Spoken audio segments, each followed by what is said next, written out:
না কাকিমা, এটা ধরলে আমারও ক্ষতি হবে। এই যে এই জায়গায় যদি যেটা আছে কোনো সাপুড়ি আসলে এই জায়গাটায় কাউকে ধরতে দিয়েন না।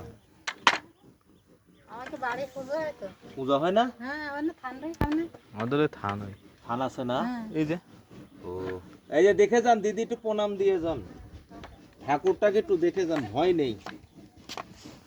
ঠাকুরটা দেখে যান, আজকের দিনটা ভালো যাবে। আজকে ধরলে না দাদা?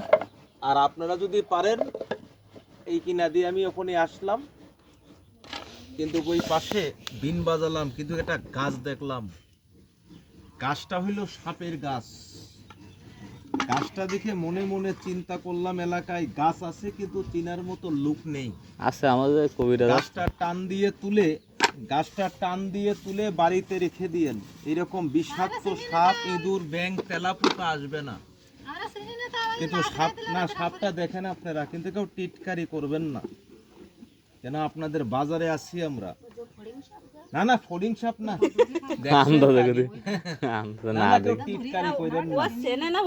ঠাকুর জিনিস। এর দেখে একটু প্রণাম দিবেন, ভক্তি দিবেন, আজকের দিনটা ভালো যাবে। কিন্তু অহংকারী করবেন না। এরে মা, এই দেখেন মা ভক্ত মেয়ে। এই যে সাপটা দেখেন, ফুলালা সাপ আর জটালা সাপটা, যেটা শিবের গলায় থাকে, মহাদেবের জটে থাকে না। সাপটা দেখে চলে যান। সাপটা আমি দেখাতাম না, খালি দিদির লেগে দেখালাম। আর আপনাদের এলাকায় অনেকে সাপ দেখলে কিন্তু লাঠি বাড়ি দিয়ে মেরে দেয়, মারে না মা? অবশ্যই। অনেকে বলে সাপ শত্রু। আমার গুরুদেব বলছে সাপের চেয়ে বড় শত্রু মানুষ। সামনে দেখলে নমস্কার দেয়, কিন্তু পিছনে ক্ষতি করে। বাড়িতে একটা ছেলে থাকলে বিয়ে বন্ধ করে, মেয়ে থাকলে চাকরি নষ্ট করে। কিন্তু গাছটা টান দিয়ে তুলে আমার মতো হাতে রাখবি, জীবনে কোনো শয়তান বান মারবে না, ক্ষতি করতে পারবে না। প্রণাম দেন আরেকটা বার। এটা ওই যে এই পাশে জুব্বার নাম, জুব্বার বললে নাম চিনবেন, জুব্বার ওই যে বাঁধ দিয়ে যায়, জুব্বারের ওই বাড়ির পিছনে ঘেরে ছিল পুকুর পাড়ে। সাপটার নাম বলে কেউটো সাপ। এটা হলো মা কাল কেউটো। আর এই সাপটা যেটা শিবের গলায় থাকে, যেটা মহাদেবের জটে, সাপটা দেখেন। আর এই সাপটা, এই মাথাটা দেখাতো, এটা কাল কেউটো।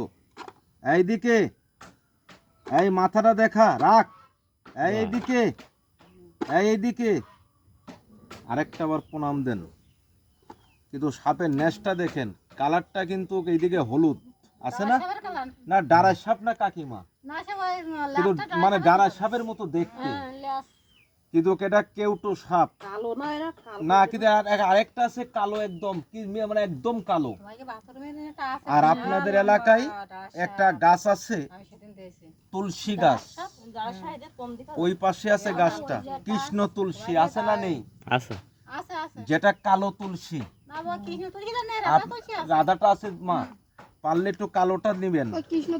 আরেকটা গাছ আছে, তেঁতুলের মতো পাতা হয়, হাতের বাড়ি পায়ের বাড়ি লাগলে লজ্জা পায়। কি গাছ বলিস? লজ্জাবতী। এই মা মনসা হাতে নিয়ে বললাম, যার কঠিন কোমর ব্যথা, মাজার ব্যথা, গাছটা মাজায় দিয়েন, ভালো হবে। আমার একটু আশীর্বাদ করেন। আমি গাছটার নাম, না গাছটার নাম ওই পাশে কইছিলাম। একজনে আমারে বলে, দাদা এই সাপুরিয়া তোরা সাপ ধরিস, গাছ তো তুললে হবে না, গাছ তোলার একটা নিয়ম আছে, আছে না নেই? কয় বাবা গাছ তোলার একটা নিয়ম আছে, আমরা তো জানি।